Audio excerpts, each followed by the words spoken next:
So today we're going to talk about casually creating an indie label. My name is John Battagline. I am the proud owner of 24/7 Games, LLC, and Burger Circus. One is a casual game studio, the other is an indie.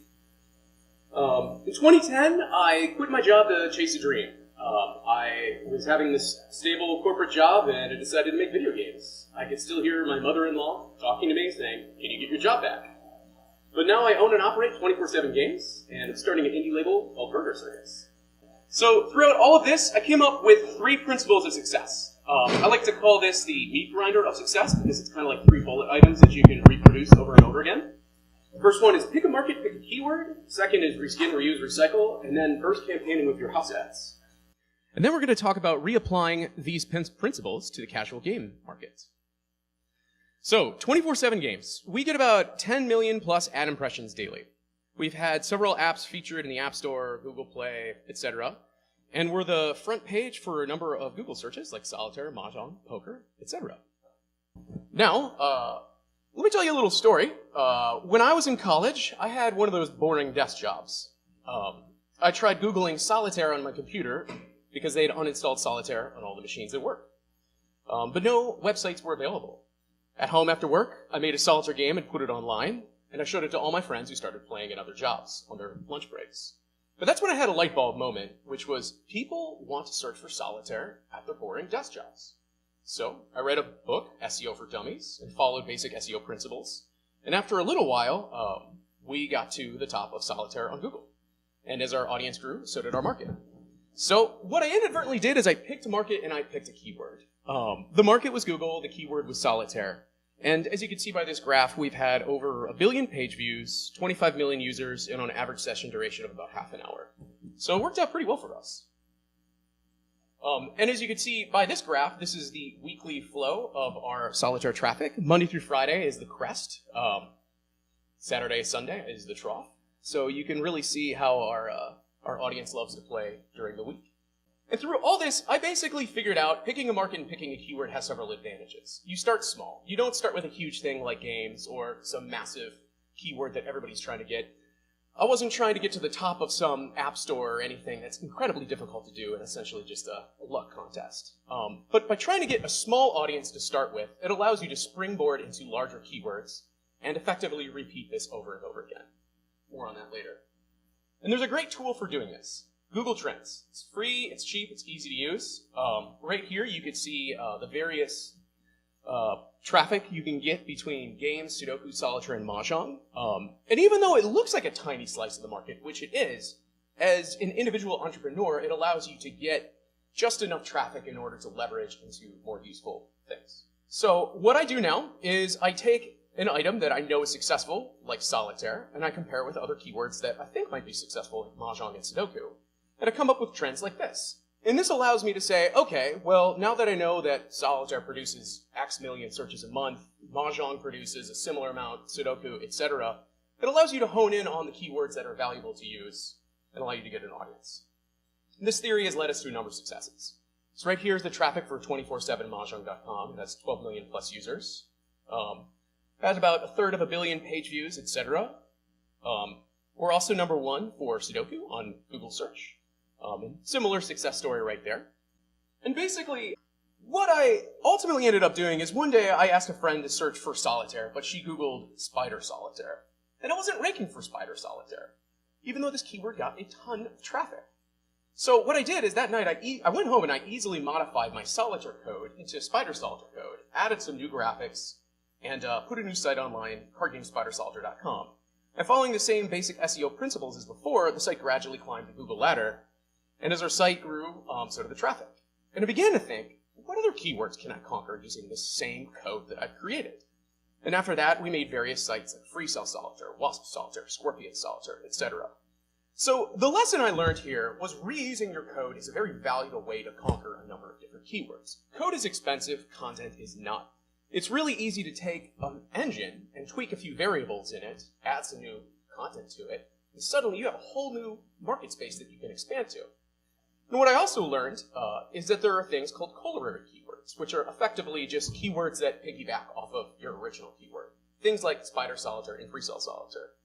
So, via this methodology, you can take a look at our Google Trends analysis and see that even though Solitaire gets by far and large the most traffic, by repurposing that exact same engine and making a handful of changes, we were able to combine the aggregate of all those different graphs below, which effectively doubled our traffic overall. So it's very valuable to repurpose your engines. So here's our 1, 2, 3 free cell traffic. As you can see, we've gotten about 250 million page views, etc. Very similar to our other things. Card game Spider Solitaire, we're #1 on Spider Solitaire search for Google.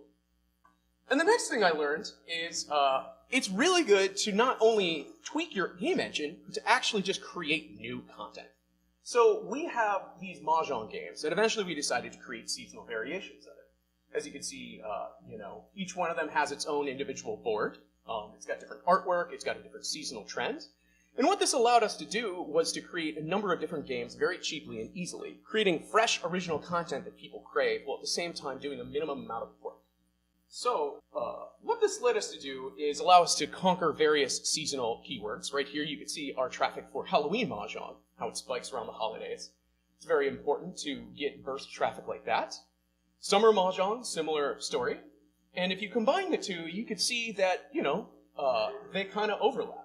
And you can imagine the 12 other seasonal variations that we have to aggregate with all of this, effectively multiplying our traffic with very little effort involved. So, I'll tell you a little story. There's another really good reason for creating reskins on games. Eventually, we released all 14 of our seasonal variations to Google Play, and one day, several months later, I'm looking at this graph every single morning trying to, get a couple more installs. We saw a huge spike, about 100,000 active installs. We did no active marketing for this, no PR campaigns, absolutely nothing. We were completely unaware that this was going to happen. And what happened was, with the number of dice that we kept rolling with all these seasonal variations, eventually we just got noticed by a curator and made it to the top of the Google Play Store. So, it's another very valuable reason to recreate and repurpose your engines into multiple games for the casual game market. And just a little word from the wise, if you ever do get to the top of the Google Play Store, don't run an update on your game because they will remove it from the Google Play Store immediately. So that's what happened here. Even though we got a huge spike, we ended up getting pulled off the promotional thing as soon as we ran an update. But nevertheless, we still maintained a pretty reasonable amount of traffic that we then pushed into our other games. But this happened more than once. This is not a fluke coincidence to us. As we continue to create these different games, we've had a number of different successes. 24/7 Mahjong in the Chrome Store, for example. I believe at the time of this screenshot, it had about 300,000 active installs. We've also had a number of, Amazon App Store features, solitaire Mahjong games, etc. So it's really valuable to be able to repurpose your games into multiple engines. So, what did I learn from all this? Reskin, reuse, and recycle creates opportunities. Reskinning allows more opportunities to get noticed by curators, and occasionally you hit a slam dunk. And there's no way to predict this. And this is kind of the opposite of the current trend in today's marketing with video games. Everybody wants you to laser focus on one game for years and years, do all this work, but what we do is we create a lot of games in the hope that one of them will just get noticed by happenstance. Apparently that works. The next thing I want to talk about is burst campaigning with your house ads. Everybody knows about burst campaigning. It's a great way to get to the top of the market, but very few people take advantage of the publicity that they already have. Now, going back to that meat grinder of success, every time you produce a new game, you get more of an audience, and that gives you more ability to leverage your audience into future successes. So, what we ended up doing one day is all of our games now have house ads in them. And originally, we were doing this just to seed our audiences. But one day, we started promoting one of our games in 247backgammon.org, and we found something unexpected. In this chart right here, you could see the orange represents the house ad traffic that we were getting. The green represents the Google traffic that we were getting. And after a couple months, what we saw was this, is that the search engines actually started to respond to the burst campaigning just with our house ads. We never spent $1 on advertisement revenue. And as you see, the green, which is the Google traffic, eventually outweighed the promo traffic heavily. And once we removed that, we were able to reuse that promo traffic to other websites and recreate the success. This is 247spades.com. Again, the exact same thing. The orange is the promo traffic. The green is the Google traffic. And as you can see, by just burst campaigning with all of our different 14 reskins times all of our games, we were able to eventually take over that ad space, that market space. So, what I learned from all this, Burst campaigning with house ads is great because it's free, it's just recycling your audience, and it helps you climb the charts. This operates similarly across all the different markets. With app stores, it's downloads. With social media, it's likes and shares. With SEO, it's impressions, and sometimes you get links out of it. So the real question is this going to translate from the casual game market to the indie space? So, and here's a couple different ways you'd burst campaign, in-game, email, social media, etc., etc. But let me tell you a little embarrassing story here.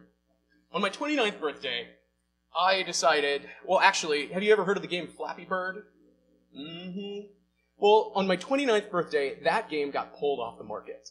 And everybody did this land grab. Everybody wanted to make the next Flappy Bird, myself included.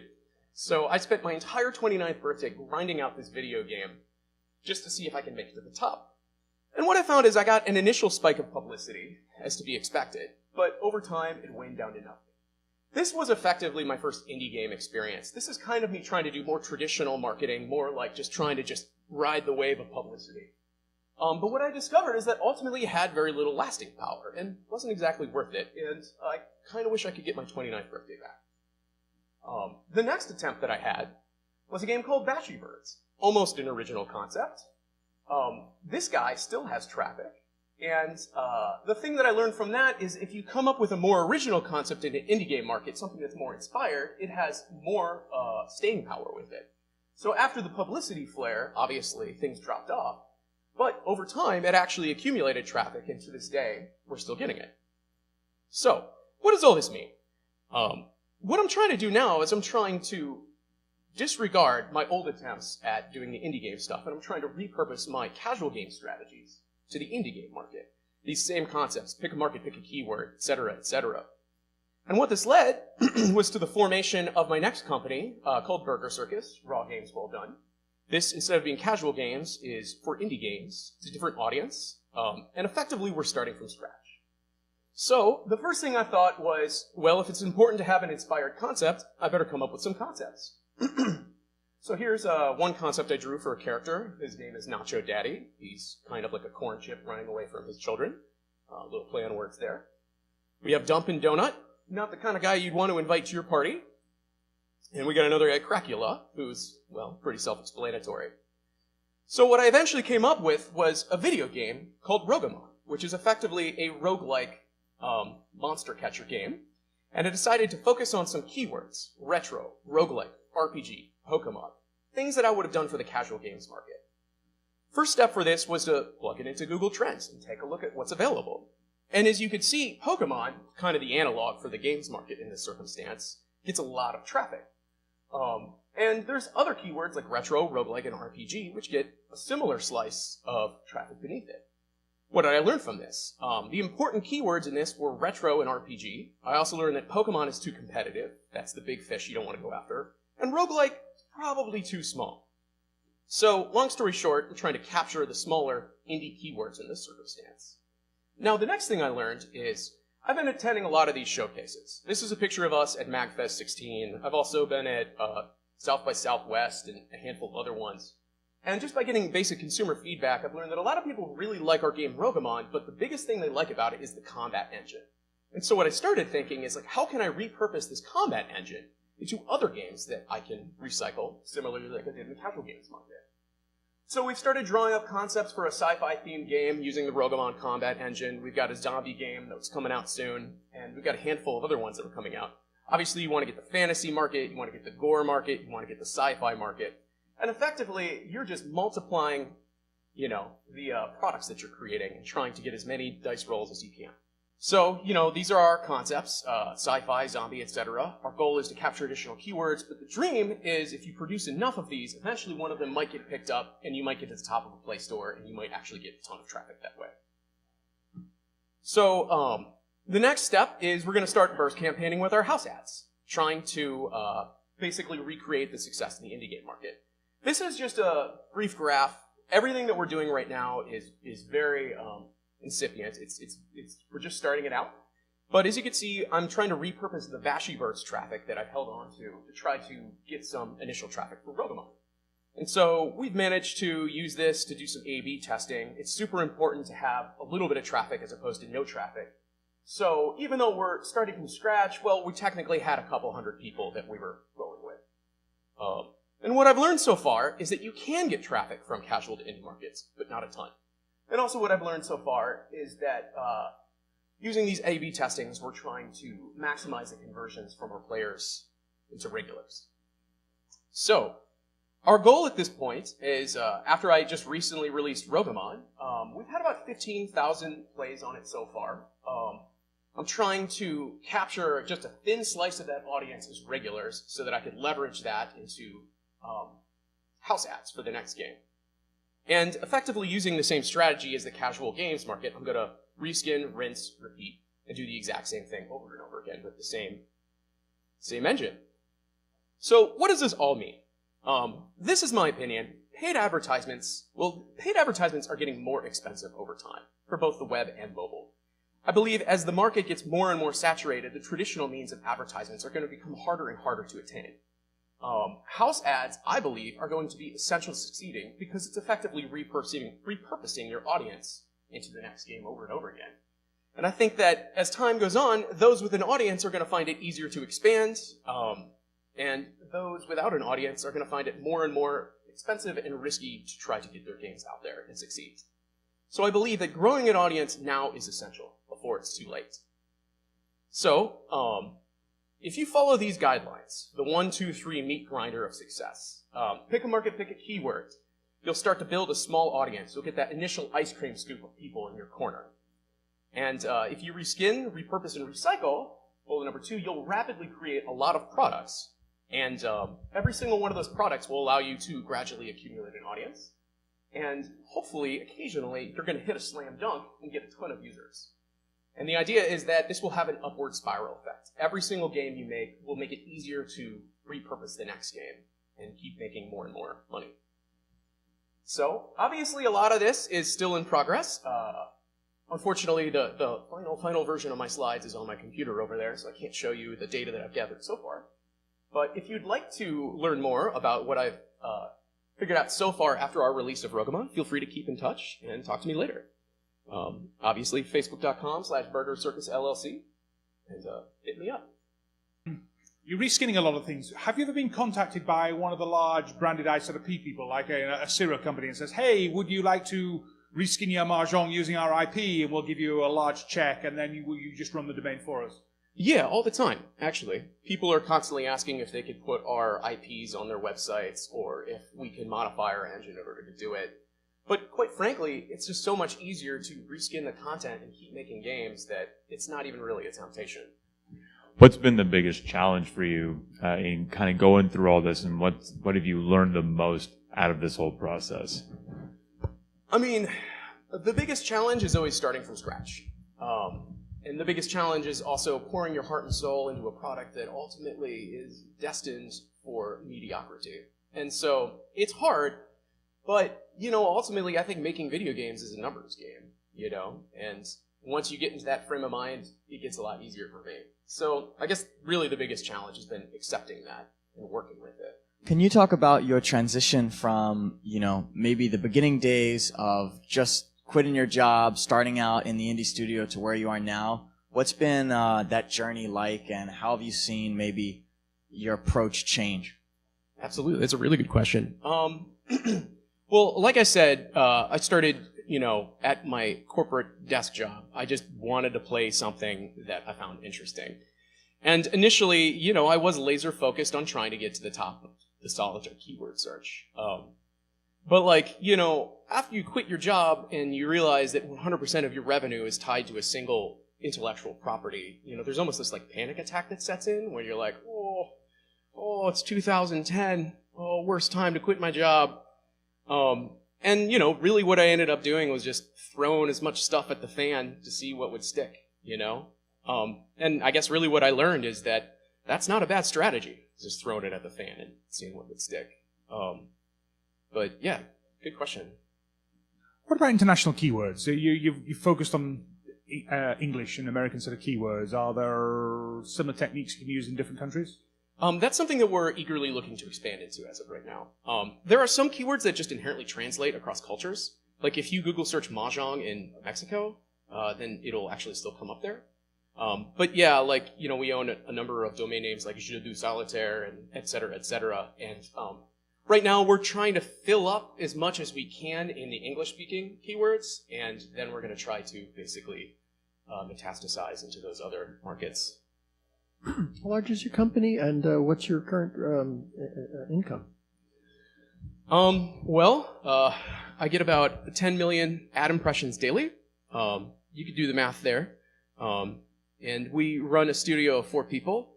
And yeah, our company is 24/7 Games, LLC. And the indie company is Burger Circus, LLC. Have you seen a change in the CPI you get from adverts over the years, and how is that? What's the trend? It's definitely increased over time. And the way I feel about it is advertisements in general are becoming more expensive. You know, and then we also, you know, the more you do this, the more people you get to know in the industry, and the more like deals they'll cut for you. But yes, it's definitely increasing over time, especially on mobile. So that's one reason why we're so eager to start to branch out more into the mobile market as well. One last round of applause for this guy. It was an awesome All right. presentation. I loved it. Thank you, guys.